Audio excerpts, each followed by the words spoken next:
नमस्कार दोस्तों, उम्मीद है आप सब होंगे ठीक ठाक और फिट फाट। पिछले दिनों दिल्ली में देशभक्ति का बोलबाला था। एक तरफ तो लोग फार्मर्स के यानी हमारे किसानों के देशभक्ति पर संदेह जता रहे थे, वहीं दूसरी ओर गवर्नमेंट ऑफ दिल्ली यानी केजरीवाल सरकार, आम आदमी पार्टी की सरकार ने एक नया फंडा निकाला जिसमें कि वो अपने आप को देशभक्त प्रूफ करने में लग गए। उन्होंने दो काम किए। पहला कि उन्होंने जो दिल्ली गवर्नमेंट के स्कूल्स का करिकुलम है उसमें देशभक्ति के एलिमेंट डालने की बात कही, और वहीं दूसरी ओर वो इस हद तक चले गए कि बीजेपी के जो कोर एजेंडास थे यानी राम मंदिर और देशभक्ति, ऑफ कोर्स नेशनलिज्म, उसमें राम मंदिर पे भी उन्होंने एक डेंट मार दिया। उन्होंने कहा कि भाई राम मंदिर बन जाएगा तो यहाँ से हम बुजुर्गों को वहाँ पर घुमाने के लिए लेकर के जाएंगे, उसके लिए भी उन्होंने संसाधन कर दिए। इसका मतलब कि वो कुछ हद तक अपनी एक सॉफ्ट हिंदुत्व वाली जो टैक्टिक है उस पर मजबूती से खेलने की कोशिश कर रहे थे, लेकिन एक बड़ा ब्रेक मार दिया गवर्नमेंट ऑफ इंडिया ने। गवर्नमेंट ऑफ इंडिया ने कहा कि भाई एक नया बिल ला रहे हैं जिसका नाम है national capital territory of Delhi amendment 2021। अब दरअसल इस बिल में क्या खास है?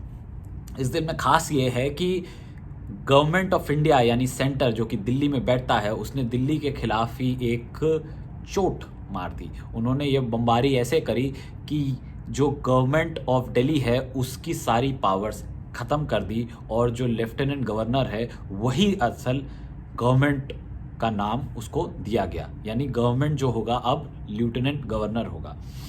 अब अगर इसकी टेक्निकलिटी और इसकी लीगैलिटी में जाएं तो इसमें बहुत सारी बातें आती हैं, और सबसे इंपॉर्टेंट बात यह कि 2018 में दीपक मिश्रा जो कि सुप्रीम कोर्ट को उस समय हेड कर रहे थे, उन्होंने एक जजमेंट दिया था, और उस जजमेंट को आपको याद होगा जब बात बात पे अरविंद केजरीवाल धरने पे बैठ जाते थे कि भाई हमको लेफ्टिनेंट गवर्नर कुछ काम नहीं करने दे रहा, हमें ये नहीं करने दे रहा, हमें वो नहीं करने दे रहा।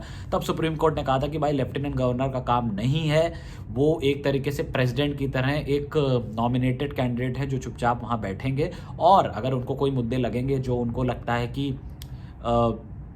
दिल्ली की गवर्नमेंट सही से नहीं हैंडल कर रही है, उन मुद्दों को वो आगे पहुंचाएंगे, यानी प्रेसिडेंट को वो उसकी कंसिडरेशन के लिए ले जा सकते हैं। लेकिन उनका काम as a LG lieutenant governor ये नहीं होगा कि वो बाधित करें दिल्ली गवर्नमेंट के कामकाजों को। यानी कि एक बहुत क्लियर कट इंस्ट्रक्शन दे दिया गया था कि जो एलजी है वो सरकार नहीं है। लेकिन ये जो नया अमेंडमेंट आया है 2021 का, उसमें ये कहा जा रहा है कि जो एलजी है वही दरअसल सरकार है, और जितनी भी पावर हैं वो सारी निहित होंगे एलजी में। जो भी नए रूल्स हैं, नए लॉज हैं, जितने भी अमेंडमेंट्स हैं वो सब एलजी करेगा, और इससे ये तय हो जाता है कि जो गवर्नमेंट ऑफ दिल्ली है उसका कोई रोल नहीं रह जाएगा, यानी अरविंद केजरीवाल की सरकार और उनके इतने सारे एमएलए, इन सब का कोई भी रोल नहीं रह जाएगा गवर्नेंस में। ये एक्चुअली बहुत ही कंट्रोवर्शियल है। This is against constitution, this is against the Athos of democracy, जहां पे रिप्रेजेंटेटिव डेमोक्रेसी को हम लोग बिलीव करते हैं, यानी कि जनता का रूल जनता के प्रतिनिधियों द्वारा।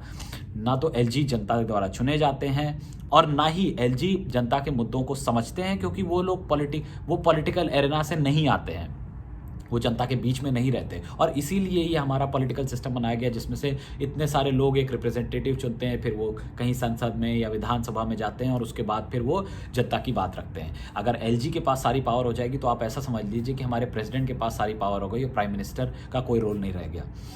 ऐसी सिचुएशन क्रिएट करना कुछ हद तक गलत है, कॉन्स्टिट्यूशनली तो गलत है ही, जो पिछली जजमेंट 2018 का सुप्रीम कोर्ट का है उसके हिसाब से भी गलत है।